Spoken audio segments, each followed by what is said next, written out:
O clima entre nós.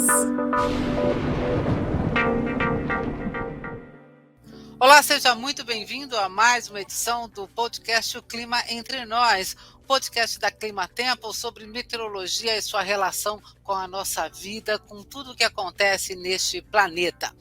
Bom, nós vamos falar hoje sobre a previsão climática da Climatempo para o verão 2022.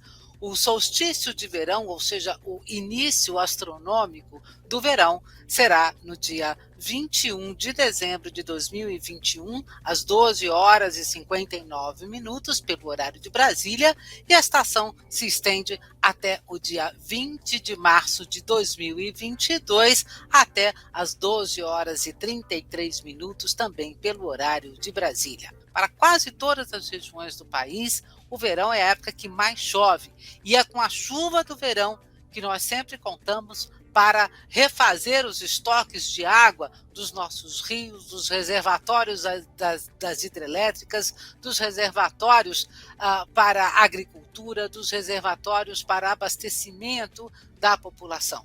É a chuva do verão que, quando falha, acontece então muitos problemas. É a chuva do verão que precisa cair com fartura para que nós tenhamos então tranquilidade depois na época da seca normal, que é o inverno. Hoje então, para nos falar sobre a previsão climática para o verão 2022, eu estou de novo aqui com meu colega Celso Oliveira. Ele é meteorologista, agrometeorologista e da equipe de previsão climática da Climatempo. Eu gostaria que você começasse dando um panorama aí de como é que nós estamos em relação às condições oceânicas de El Niño, Laninha, né? Entramos na primavera já com a Laninha e o Laninha também vai influenciar o nosso verão, né? Então, essas condições gerais, como serão, e aí a gente vai conversando sobre os impactos dessas condições na chuva e na temperatura do país. Pois não, Jô, olá a todos. Bom, vamos lá, temos então o fenômeno Laninha, o resfriamento das águas do Oceano Pacífico, uma situação que começou na primavera, prossegue nesse verão e até, já dando alguns pitacos, ele vai até parte do outono de 2022. E qual que é a relação, né, desse resfriamento das águas do Oceano Pacífico com precipitação e temperatura no Brasil? Normalmente, em fenômenos Laninha, é comum vermos aí chuvas mais espaçadas, maior risco de estiagens, principalmente sobre a região sul do país, enquanto norte e nordeste acabam sendo mais beneficiados por precipitações associadas a um sistema conhecido como zona de convergência intertropical. Enfim, são nuvens carregadas que vêm pela costa norte do Brasil e que costumam trazer precipitações aí intensas para uma boa parte das duas regiões. No sudeste e no centro-oeste, o que a gente percebe aí quando a gente olha os artigos acadêmicos é que não há uma correlação, pensando em precipitação, não há uma correlação clara sobre essas duas, serão duas regiões de transição. Mas justamente por serem regiões de transição, Ju, a gente pode até pensar numa situação assim, norte, né, dessas duas regiões, então Espírito Santo, Minas Gerais, Goiás, Mato Grosso, acabam tendo justamente um aumento da precipitação, chuvas mais persistentes, enquanto São Paulo, Mato Grosso do Sul sentem mais os efeitos que acontecem sobre a região sul. O efeito que a gente pode falar aí, principalmente para o sudeste, né, de uma forma assim mais rápida, é na temperatura. E isso já vem sendo sentido desde a primavera, que é o frio. Então, o Laninha, né, eu até brinco muitas vezes que Laninha, verão, praia não combinam muito. É porque costuma ter... Qual que é a questão? Eu falo assim, é questão de sorte, infelizmente. Porque, pensando assim nessa... eu vou para a praia, vou pegar chuva, vou pegar frio, a chance é alta em anos de Laninha. Por quê? Passa muita frente fria pela costa. E muitas vezes com massas de ar frio fortes. E isso faz com que você tenha, pode ter fins de semana bons. Ensolarados e muito quentes, pode. Sem dúvida. Só mas aquele vento frio, ele entra com mais constância. Ele entra. E tem uma coisa que eu falo para todo mundo assim, Se por um acaso você olhou a previsão do tempo, viu que tem previsão de sol e calor para aquele fim de semana, vai. Vai para a praia e aproveita, porque não dá para garantir que o próximo seja bom. É diferente, por exemplo, do El Ninho. O El Ninho eu brinco assim que dá para até você jogar um dardo de olho fechado que você acerta na mosca. Ou seja, você pode fazer um planejamento para qualquer data, Fica mais qualquer fim de fácil. semana. Se você pegar uma data chuvosa e fria, realmente vai azar. Mas no caso do Laninha, esse tipo de situação costuma ser mais frequente, né? E a gente já vem observando nessa primavera até mesmo a ocorrência de geadas tardias nas áreas altas de Santa Catarina, mostrando justamente que essas ondas de frio estão mais fortes do que o normal. E é muito interessante, Celso, porque assim, muitas vezes essas massas de ar frio de origem polar, elas são relativamente extensas também, né? E se posicionam ao largo da costa sul-sudeste do Brasil, né? Então, assim, não é que fica uma geladeira constante pelo interior dos estados, por exemplo. Você tem até tardes bastante quentes, quando chega novembro, dezembro, por exemplo, tardes muito quentes. Né? Não é que você tenha frio o tempo todo, mas você fica muitas vezes com noites, com madrugadas frescas, com temperaturas realmente abaixo do que seria o normal, e as áreas mais próximas ao oceano, como, por exemplo, as áreas das capitais, São Paulo, ou Rio, as capitais do sul, Curitiba, Floripa, Porto Alegre, né, que são mais próximas ao mar, sentem essas influências, né, dessa circulação marítima, desse vento mais frio, constante, que acaba realmente assim modelando a temperatura. Né? Nós tivemos aí, nós observamos isso aí durante o mês de outubro aqui em São Paulo, na primavera, novembro também, né? Então, assim, o Laninha realmente assim, a gente tem que esperar por algumas surpresas, alguns eventos, né? Dessas quedas de temperatura atípicas, né, ou mais duradouras, dessas temperaturas amenas por mais tempo do que é o normal. Eu acho que tem uma coisa também bastante interessante que você tocou aí, que é esse deslocamento da convergência de umidade, né? Quer dizer, o Laninha ele vai ter uma ação direta nessa circulação geral de ventos sobre a América do Sul, e ele acaba deslocando muitas vezes essa convergência de umidade, deixando esse centro-sul aí com menos chuva, né? Bom, Celso, antes da gente entrar na previsão para o verão mesmo, eu queria que você fizesse um balanço da nossa primavera. Pois não, o que chamou a atenção nessa primavera foi um começo, digamos, arrebatador da chuva no Brasil. Isso chamou bastante atenção. As precipitações ainda no inverno, no finalzinho do inverno, início da primavera, choveu muito forte sobre o Rio Grande do Sul, e a partir dali, né, em outubro, essa precipitação espalhou rapidamente pelo Brasil, por Santa Catarina, Paraná, Sudeste, Centro-Oeste, e agora, em novembro, essa chuva também alcançou Norte e Nordeste. E o que chama a atenção, alguns pontos, Jô, que você comentou aí no início, reservatórios, né, eles começaram uma recuperação mais precoce do que o observado nos últimos anos, principalmente 2020, onde a chuva demorou a regularizar. E outro ponto importante também foi, pensando na economia, a questão da agricultura, a instalação das culturas de primavera, soja, milho, primeira safra, enfim. Mesmo pensando em outras culturas, café, laranja, cana-de-açúcar, elas foram beneficiadas, foram culturas que foram beneficiadas e instaladas de forma mais rápida do que o observado em 2020. Então, assim, se a gente for comparar o que foi essa primavera 2021 e a primavera 2020, assim, a mudança foi do vinho para a água, vamos dizer assim, veio bastante água ao longo dessa primavera. Bom, e outra coisa que acho que também vale a pena a gente comentar, assim, que notável, né, como houve uma redução da chuva, especialmente durante o mês de novembro, né, no centro-sul do Brasil. Esses episódios atípicos ainda de temperaturas baixas, e mesmo em dezembro, né, tivemos aí alguns episódios realmente de temperaturas muito abaixo do que seria o normal, muito atípicas, né, para dezembro, né? Mas se há uma coisa, acho que positiva dessa primavera que está terminando, de fato, né, veio com a chuva um pouco antes do que o esperado, mais volumosa, e acabou realmente beneficiando. A gente está vendo um impacto muito positivo, né, na geração de energia, né? Bom, mas nós sabemos, Celso, que a chuva do nosso verão, né, que a gente realmente espera e conta com ela, é essa chuva que vai fazer a diferença, é a chuva do verão. Bom, vamos lá ver então como é que fica essa previsão de precipitação e de temperatura para cada mês do verão. Nós vamos falar de janeiro, fevereiro, março, né?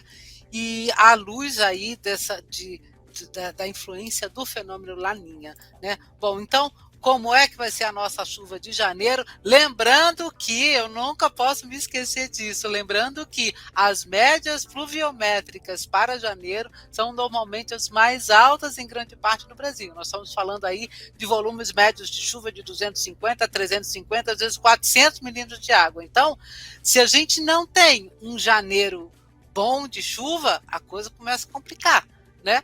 Bom, diga lá então, vamos lá para janeiro de 2022. Então, Jô, qual que é a questão aí sobre o mês de janeiro, né? Já não é de hoje, por sinal, né? Não é desse ano, que a gente vem registrando verões menos chuvosos, principalmente em áreas do Sudeste e Centro-Oeste. Então, como você mesmo comentou, nós temos aí médias históricas de 300 a 400 milímetros nas duas regiões. É muito comum termos, em janeiro, a formação da chamada zona de convergência do Atlântico Sul. Ela até vem se formando nessa primavera, mas o que chama a atenção é que, especificamente em janeiro de 2022, esse sistema ele perde um pouco da sua intensidade, a exemplo do que vem acontecendo em outros anos. Não quer dizer que não vai chover, mas algo que vai ser bastante perceptível nos mapas aí de previsão da Climatempo é o aparecimento dos chamados desvios negativos, das anomalias negativas. O que quer dizer que vai chover, mas essa precipitação ela não alcança a média histórica. Então, algo que a gente vinha falando aí durante a final de inverno, início da primavera, é que assim, o último trimestre, né, ele começa bem. A primavera, e isso a gente vem observando, as chuvas estão bem distribuídas, enfim. Ok que o sul está mais seco nesse momento, mas pensando principalmente em reservatórios, os acumulados são altos nas áreas de reservatório. Sim. Qual que é o ponto? O verão, que é justamente a cereja do bolo, que é a hora que você de fato enche, né? Então a primavera ela serve para umedecer o solo, e o verão é ele que vai de fato encher os reservatórios. Essa chuva ela começa a deixar a desejar, ou seja, as precipitações acontecem, mas acontecem com acumulados inferiores ao normal. Então, algo que a gente vai perceber, não somente no Sudeste e Centro-Oeste, mas no Centro e Sul do Brasil de uma forma geral, são precipitações um pouco abaixo da média, e no caso aí de janeiro, né, Norte e Nordeste, com precipitações acima da média. Outra coisa também que chama atenção é que, eventualmente, mesmo que a gente veja mapas com previsão de temperatura acima da média, é importante a gente sempre lembrar essa questão da oscilação de temperatura. Então, a primavera, né, embora a gente tenha sentido muitas noites de frio, tardes até relativamente frias, se a gente termina e olha agora a primavera, vê que ela terminou com temperaturas acima da média histórica. Mas o problema é justamente pensar nessa ideia da persistência. O verão é de calor persistente. Quando tem laninha, não, infelizmente oscila mais para quem gosta de calor, né? Ela oscila mais, você acaba tendo algumas tardes naturalmente quentes, eventualmente Rio de Janeiro chegando perto dos 40 graus, São Paulo chegando perto dos 35, mas você não pode imaginar que essa situação de calor extremo vai persistir por uma semana, 10 dias, 15 dias. Normalmente você acaba tendo mais oscilação, a temperatura cai.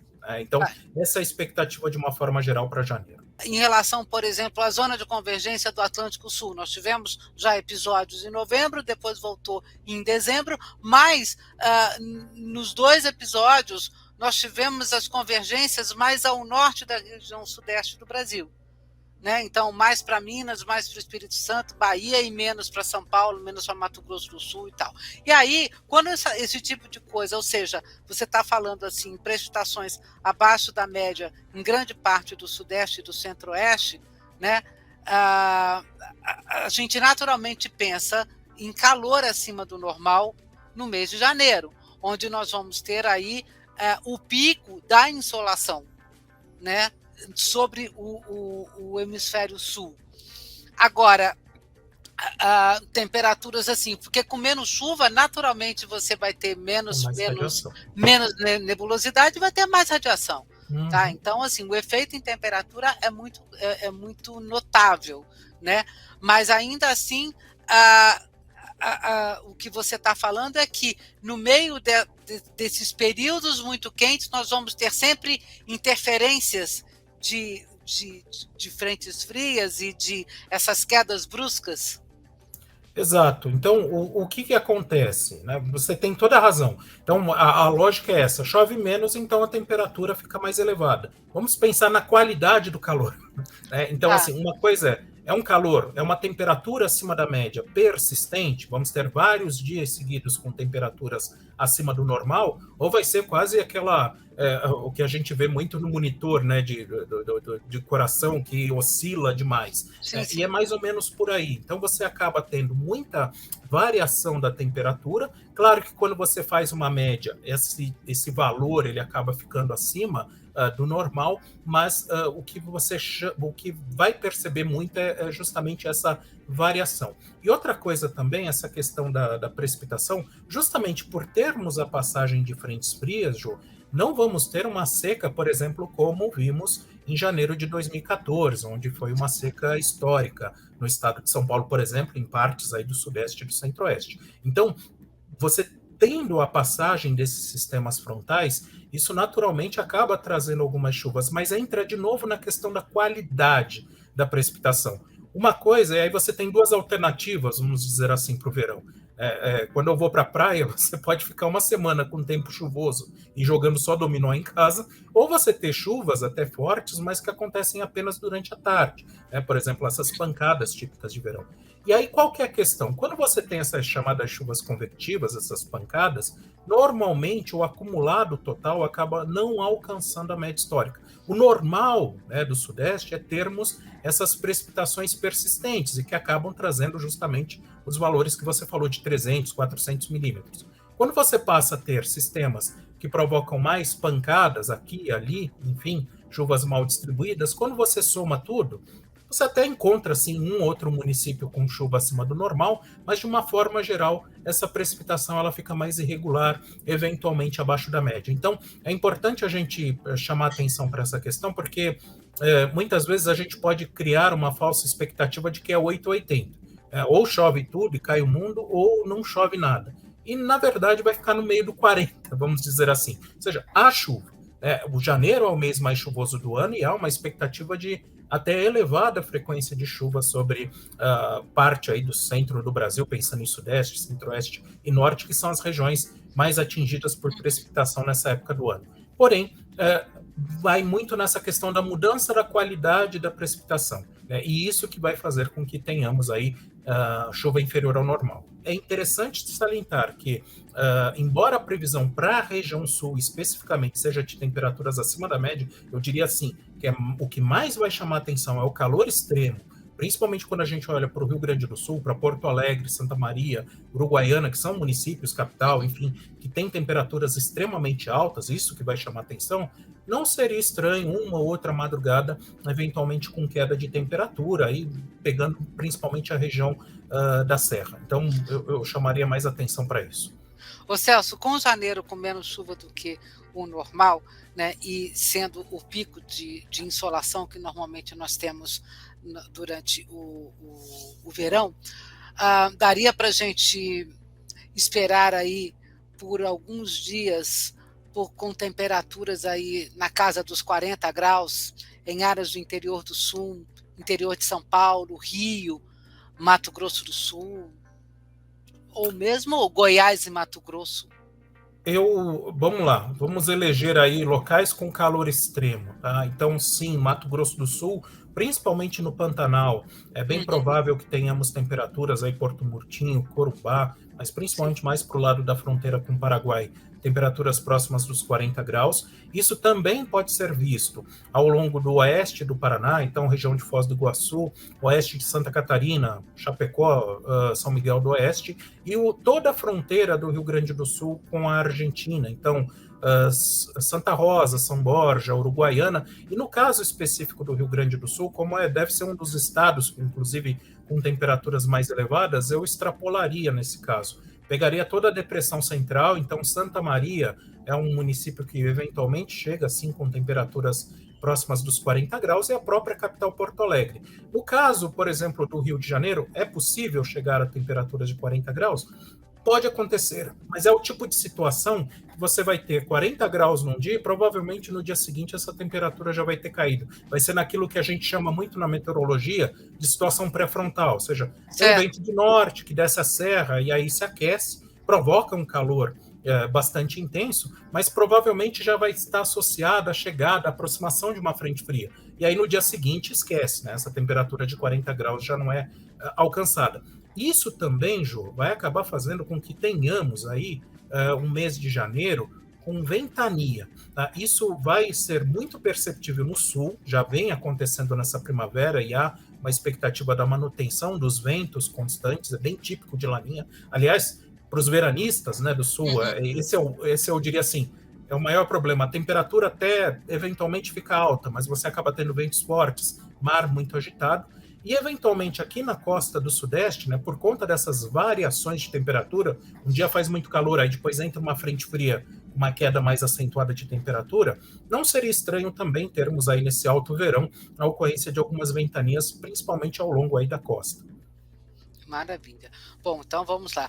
Bom, Celso, e para o mês de fevereiro, o que que nos espera aí para o mês de fevereiro de 2022? Outro mês que normalmente nós temos também médias de precipitação bastante elevadas, e lembrando que fevereiro já é um mês onde as precipitações médias já costumam se elevar aí em várias áreas da região nordeste do Brasil, né? Então, esse eu acho que é o grande destaque, é uma das regiões que deve ser mais beneficiadas por esse Laninha e também por uma combinação que a gente vai ver aí na temperatura do Oceano Atlântico, que vai ajudar a trazer mais umidade na direção do Nordeste. Então, começa justamente a chamada quadra chuvosa do Nordeste, né, principalmente entre o Maranhão e o Rio Grande do Norte, e a expectativa é que tenhamos chuvas mais fortes do que o observado em fevereiro agora de 2021, e a expectativa é que essa precipitação mais forte sobre o Nordeste também seja vista sobre a região Norte. Então, um ponto importante, a gente está falando aí das chuvas fortes no Norte, o que vai chamar a atenção, por exemplo, do verão do Norte, né? Aumento do nível dos rios. Então, isso é algo que, à medida que a gente vai caminhando até mais para o final do verão, fica até mais evidente o aumento do nível dos rios. Primeiro, é claro, acontece isso mais no alto da bacia, então, eventualmente, Acre, Rondônia, Amazonas, mas mais para o lado dos Solimões, a gente começa a perceber aí um aumento do nível, mas quando chega em fevereiro, isso já começa a ficar mais evidente, por exemplo, no estado do Pará. Então, é muito provável que com esse Laninha, né, e as chuvas acima da média, a gente já comece a ter mais evidências aí do aumento do nível dos rios e, eventualmente, essa água avançando aí na direção de áreas da chamada de terra firme, enfim, nas áreas que não costumam ser inundadas com tanta frequência. E nós teremos, então, um segundo verão consecutivo aí com a influência do Laninha, né? E aí grande volume de água em cima das bacias da região norte do Brasil, né? Lembrando que um dos destaques do ano de 2021 em relação ao norte do Brasil foi o recorde histórico do nível do Rio Negro, né? Que chegou aí os seus 30 metros, né? Então vamos aguardar como é que fica isso. Agora, em relação a Sudeste, Centro-Oeste e Sul do Brasil, precipitações, qual será o comportamento de precipitações nessas regiões? Vai funcionar mais próximo daquilo que eu comentei, por exemplo, no caso do Sul, chuvas mais espaçadas, né? Então, risco de estiagens é algo que, infelizmente, a gente já vem observando desde o final da primavera e prossegue esse problema ele acaba sendo visto durante uma parte do verão, então o sul com chuvas abaixo da média, mais irregulares, e o sudeste é aquela situação, sudeste e centro-oeste é aquela situação que a gente pode dividir no meio. Então, áreas que ficam mais próximas do nordeste, do norte, Mato Grosso, Goiás, Minas Gerais, Espírito Santo, com precipitações mais frequentes, enquanto São Paulo, Mato Grosso do Sul, com precipitações menos frequentes. No caso do Rio de Janeiro, qual que é a situação?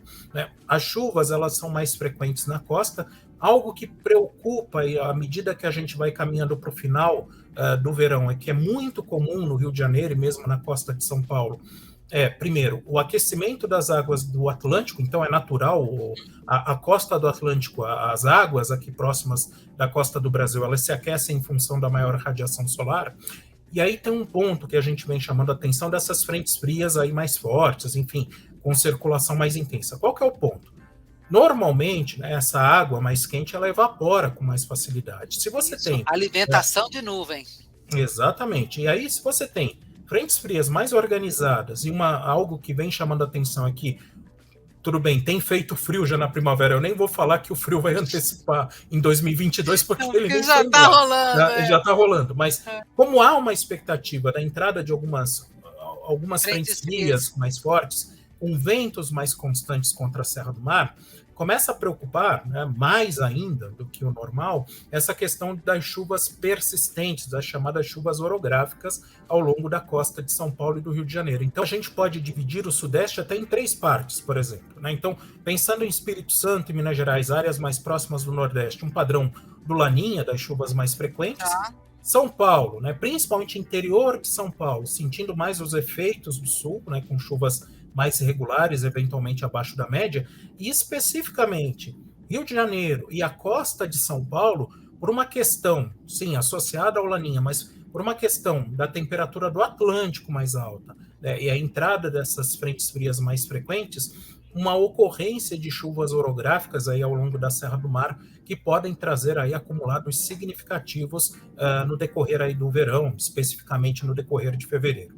Essa realmente é uma preocupação muito, muito grande mesmo, né? Porque vai juntar esse aumento de evaporação com elevação de temperatura oceânica, né? E quando passam essas frentes frias, quer dizer, as massas de ar frio que se posicionam, os anticiclones de origem polar, né? Que se posicionam sobre o oceano, na costa sul do Brasil, eles injetam aquele vento marítimo, né, com muita força, porque muitas vezes são anticiclones que chegam até a costa brasileira com mais força do que seria o padrão normal para o verão. Né? Então você tem essa injeção de umidade marítima levada pelos ventos também com mais força. E aí vem o paredão da Serra do Mar, e aí você junta maior evaporação, uma circulação de ar marítimo mais intensa, e aí então começa o processo de geração. Essa é uma preocupação muito grande, caro ouvinte, eu peço que vocês fiquem realmente atentos a isso, porque nós já tivemos episódios de chuvas volumosas, acabam pegando as áreas litorâneas, né, no verão passado, e isso realmente, então, como o Celso está falando, são coisas que podem se repetir. Áreas litorâneas são particularmente afetadas por episódios de chuva volumosa, né, novamente nesse verão. Para terminar, o nosso verão, o março, como é que será essa distribuição de precipitações em cima do Brasil? Lembrando que março, mês de muita água no norte e também no nordeste. É impressionante como chove, né, justamente no foz do Rio Amazonas, a ilha de Marajó, finalzinho aí do verão, início do outono, normal é você ter 600, 700 milímetros de média de chuva no mês. Isso aí enche mais do que metade de uma caixa d'água. Né? Em 2 meses você passou uma caixa de 1.000 litros. É muita água. E aí, aproveitando, justamente falando sobre a foz do Rio Amazonas, é algo muito comum e aí coincide muitas vezes com Laninha, Jô. é você ter o equinócio, né? Então, nessa época do ano, você acaba tendo o alinhamento do Equador, da Terra com o Equador solar, enfim, a maior atração gravitacional. E se você tem lua nova ou lua cheia, você acaba tendo as maiores marés do ano junto com o equinócio de primavera. E aí entra uma curiosidade aí, que é a questão da pororoca. Tá? É muito comum, justamente por conta do Laninha, que traz muita chuva para a região norte, e essa água toda descendo pelo rio Amazonas, quando encontra a entrada dessas marés mais altas, né, que acontecem aí perto do equinócio, na lua nova e na lua cheia, é muito comum o aparecimento aí da pororoca na divisa entre os estados do Amapá e do Pará. Então, já aproveitando essa deixa, né, da chuva forte, não somente no norte, mas também há uma expectativa de chuvas fortes também sobre o Nordeste, mas é muito comum termos essa questão da pororoca e o outro ponto também, eventualmente, até alguns problemas ali na região do ver-o-peso, do mercado ver-o-peso em Belém, no centro velho de Belém. É normal você ter o aumento do nível do rio e isso, eventualmente, transbordar na hora de maré cheia para a região central de Belém. Então, é mais comum em anos de laninha, né? Então, justamente quando as chuvas ficam acima da média, não seria estranho, então, em março de 2022, termos esse tipo de episódio aí perto do foz do rio Amazonas. O padrão de chuva, por exemplo, para reservatórios do Nordeste?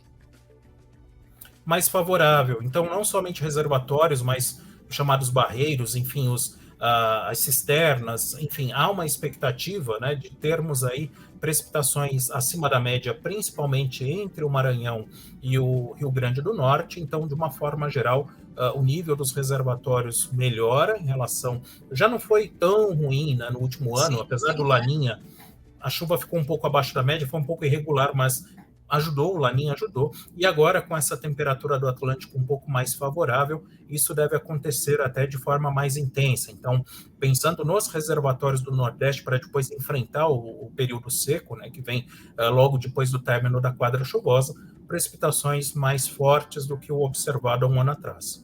Justamente em março, normalmente nós temos aí assim, uma intensificação da atuação da zona de convergência intertropical, né? Nós vamos ter essa combinação, então, da zona de convergência intertropical realmente mais profunda em cima do Brasil neste verão? Inclusive, até lembrando aí de um evento, né, a questão do dia de São José, que coincide, né, inclusive, com essa migração máxima das ECT. Então, quando chove no dia de São José, significa que você vai ter aí um período úmido. Bom, porque justamente, se a zona de convergência ela migra e chove em boa parte do centro e norte do Nordeste, significa que você ainda tem pelo menos um meio período, vamos dizer assim, da quadra chuvosa, com essa zona de convergência atuando. Então, há uma expectativa, sim, de que essa área de chuva, de nuvens carregadas, ela avance mais pelo Nordeste do que há um ano atrás, lembrando que justamente há um ano atrás não foi ruim, mas a expectativa é que essa próxima quadra chuvosa ela seja ainda melhor. Celso, da nossa conversa até agora, nós temos a maioria das áreas do Sudeste, do Centro-Oeste e até mesmo áreas do Sul com tendência de ter menos chuva do que o normal, tá? Janeiro, fevereiro, né? E agora em março. Também. E aí, qual que é a questão, Jô? O efeito do Laninha ele fica até mais evidente no final do verão e início do outono. Então, é até comum, eventualmente, termos alguns episódios de chuva esporádicos, até fortes eventualmente, mas esporádicos sobre o centro e sul do Brasil, principalmente pensando em região sul. Porém, quando a gente caminha aí para o final, né, do verão, início do outono, fica mais evidente aí a presença das frentes frias mais sobre o centro e norte do Brasil, principalmente aí na altura do Espírito Santo, e até muitas vezes formando um arco de chuva com a zona de convergência intertropical, enfim, mas isso acaba implicando, vamos dizer assim, num período seco mais persistente, não só apenas no sul, mas em São Paulo e Mato Grosso do Sul. Então, se a gente for olhar aí o final do verão, talvez com exceção, de novo, das áreas litorâneas do Sudeste, que isso é uma coisa que me preocupa muito para esse verão 2022, mas com exceção do litoral, que eventualmente pode ter chuva por uma questão topográfica e temperatura do Atlântico, de uma forma geral, não apenas o Sul, mas parte do Sudeste também começa a sentir aí um efeito mais prolongado dessa estiagem e muitas vezes avança outono adentro. Então é muito comum o período de chuva terminar mais cedo, vamos dizer assim, no sul, principalmente Paraná, que costuma ter aí um verão mais úmido, e também olhando aí para partes de São Paulo e Mato Grosso do Sul. Pelo que você fala, então, Celso, não vai ser neste verão que nós vamos atingir os níveis médios confortáveis dos nossos reservatórios, né?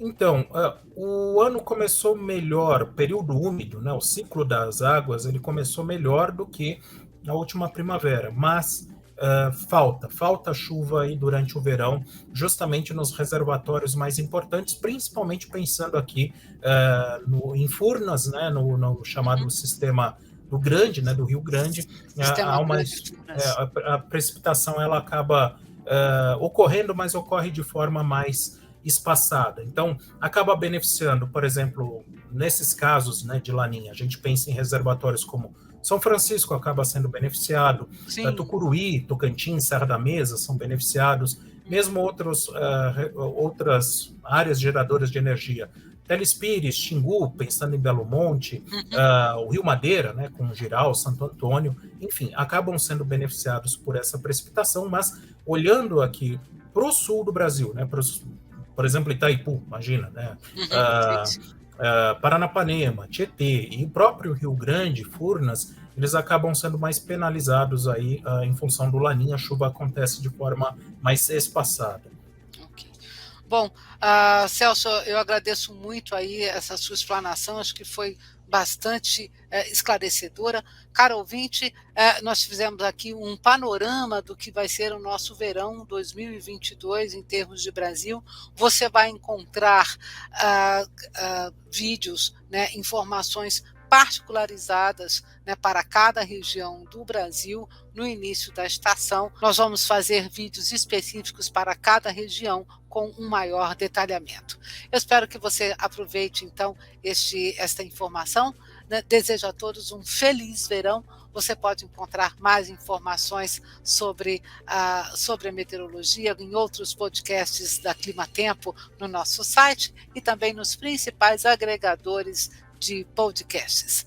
As suas críticas e sugestões são sempre muito bem-vindas e por isso você pode entrar em contato com a Climatempo, com o podcast Clima Entre Nós, através do nosso e-mail podcast@climatempo.com.br. Muito obrigada pela sua escuta e até a próxima.